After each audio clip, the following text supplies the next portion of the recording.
ಇನ್ನು ಪ್ರಜ್ವಲ್ ರೇವಣ್ಣ ಜಾಮೀನು ಅರ್ಜಿ ವಿಚಾರಕ್ಕೆ ಸಂಬಂಧಪಟ್ಟಂತೆ ತೀರ್ಪನ್ನ ನ್ಯಾಯಾಲಯ ಕಾಯ್ದಿರಿಸಿದೆ.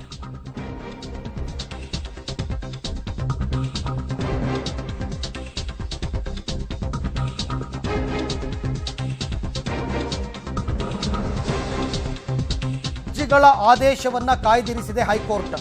ಒಂದು ಜಾಮೀನು ಅರ್ಜಿ, ಎರಡು ನಿರೀಕ್ಷಣಾ ಜಾಮೀನು ಅರ್ಜಿಗಳು, ಒಂದು ಜಾಮೀನು ರೆಗ್ಯುಲರ್ ಬೇಲ್, ಇನ್ನೆರಡು ಆಂಟಿಸಿಪೇಟರಿ ಬೇಲ್ ಅರ್ಜಿಗಳು. ಸೊ ಆದೇಶವನ್ನು ಕಾಯ್ದಿರಿಸಿದೆ ಹೈಕೋರ್ಟ್ನ ಏಕಸದಸ್ಯ ಪೀಠ. ಪ್ರಜ್ವಲ್ ರೇವಣ್ಣ ಪರವಾಗಿ ಪ್ರಭುಲಿಂಗ ನಾವದಗಿ ಅವರು ವಾದ ಮಂಡಿಸಿದರು. ಎಸ್ಐಟಿ ಪರವಾಗಿ ಪ್ರೊಫೆಸರ್ ರವಿವರ್ಮ ಕುಮಾರ್ ಅವರು ವಾದವನ್ನು ಮಂಡಿಸಿದರು. ಇಬ್ಬರ ವಾದ ಪ್ರತಿವಾದವನ್ನು ಕೇಳಿದ ಬಳಿಕ ಕೋರ್ಟ್ ಇವಾಗ ಆದೇಶವನ್ನು ಕಾಯ್ದಿರಿಸಿದೆ. ಯಾಕೆಂದರೆ ಒಂದು ಕಡೆಯಿಂದ ಇದು ಚಾರ್ಜ್ ಶೀಟ್ಗಳನ್ನು ಕೂಡ ಹಾಕ್ತಾ ಇರೋದ್ರಿಂದ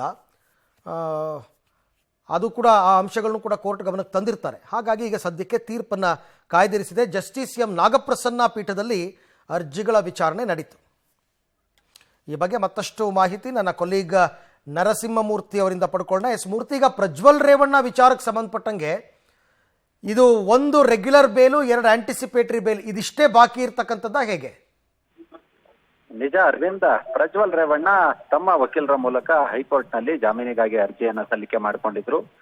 ಒಂದು ಸಂತ್ರಸ್ತೆ ಅವರ ಮನ ಕೆಲಸಕ್ಕೆ ನೀಡಿದಂತಹ ದೂರಿನಲ್ಲಿ ಪ್ರಜ್ವಲ್ ರೇವಣ್ಣ ಅವ್ರನ್ನ ಅರೆಸ್ಟ್ ಮಾಡಲಾಗಿದೆ. ಉಳಿದ ಎರಡು ಅತ್ಯಾಚಾರ ಪ್ರಕರಣಗಳಲ್ಲಿ ಇನ್ನೂ ಕೂಡ ಅರೆಸ್ಟ್ ಅನ್ನ ತೋರಿಸಿರ್ಲಿಲ್ಲ. ಹೀಗಾಗಿ ಸದ್ಯ ಕಳೆದ 3-4 ತಿಂಗಳಿನಿಂದ ಪ್ರಜ್ವಲ್ ರೇವಣ್ಣ ಪರಪನಗ್ರಹಾರ ಜೈಲಲ್ಲಿದ್ದಾರೆ. ಈ ಸಂಬಂಧ ಅವರ ಪರ ವಕೀಲರು, ಹಿರಿಯ ವಕೀಲರು ಪ್ರಭುಲಿಂಗ ನಾವಡಗಿ ಅವರು ಹೈಕೋರ್ಟ್ ನಲ್ಲಿ ಜಾಮೀನಿಗೆ ಅರ್ಜಿಯನ್ನ ಸಲ್ಲಿಸಿದ್ರು.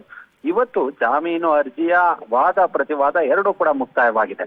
ಪ್ರಜ್ವಲ್ ರೇವಣ್ಣ ಪರ ಪ್ರಭುಲಿಂಗ ನಾವಡಗಿ ಅವರು ವಾದ ಮಂಡನೆ ಮಾಡಿ ಇದೊಂದು ದುರುದ್ದೇಶ ಪೂರ್ವಕ ದೂರು, ಯಾಕಂತ ಹೇಳಿದ್ರೆ ರಾಜಕೀಯವಾಗಿ ದುರುದ್ದೇಶವನ್ನ ಇಟ್ಕೊಂಡು ದೂರನ್ನ ನೀಡಲಾಗಿದೆ, 3-4 ವರ್ಷಗಳ ಹಿಂದೆ ಅತ್ಯಾಚಾರ ನಡೆಸಲಾಗಿದೆ ಅಂತ ಹೇಳ್ತಿದ್ದಾರೆ.